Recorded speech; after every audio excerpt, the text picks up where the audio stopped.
ശ്രീകുട്ടിയെ, ശ്രീകുട്ടിയെ,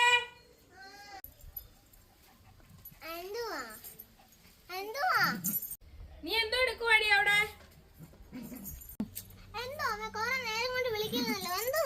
കാണിച്ചോണ്ടിരിക്കുവാ. നിനക്ക് നാളെ ഹോംവർക്ക് ചെയ്തോണ്ട് പോകാനില്ലയോ? ഞാൻ പഠിച്ചോളാം. ഞാനിപ്പോ ഡാൻസ് സ്കൂളൊക്കെ കഴിഞ്ഞിട്ട് വന്നിട്ട് ജീവിക്കുമല്ല. ഞാൻ കുറച്ചു നേരം ഒന്ന് കളിച്ചോട്ടെ പ്ലീസ്. ഡാൻസ് സ്കൂളിൽ നിന്ന് വന്ന ഉടനെ ഞാൻ പറഞ്ഞു കുളിച്ചിട്ട് വന്ന് ആഹാരം കഴിച്ചിട്ടിരുന്ന് ഹോംവർക്ക് ചെയ്ത് പിന്നെ കുറച്ചു നേരം കളിക്കരുതോ? അമ്മേ ഞാൻ പഠിച്ചോളാം. അമ്മ ഒന്ന് സമാധാനപ്പെടും. ഞാൻ കഴിച്ചോളാം. എനിക്ക് ഇപ്പൊ വിശക്കുന്നില്ല. പ്ലീസ് ഞാൻ കുറച്ചു നേരം ഒന്ന് കളിച്ചോട്ടെ. അത് കഴിഞ്ഞ് ഞാൻ എപ്പോ വേണമെങ്കിലും പഠിക്കാം. ആഹാരം കഴിക്കാൻ കഴിച്ചിട്ട് മതിയുള്ള കളി. എവിടെയെങ്കിലും പോയിട്ട് വന്നാൽ ഓട്ടേനെ പട്ടിയെ എടുക്കുന്നു, പാവ എടുക്കുന്നു, പിന്നെ വേറൊരു പണിയും ഇല്ല ഇവിടെ. എഴുതാനും വായിക്കാനും ഇഷ്ടം പോലെ ഉണ്ട്. വന്ന് ആഹാരം കഴിച്ചിട്ട് വാങ്ങിക്കോട്ടെ.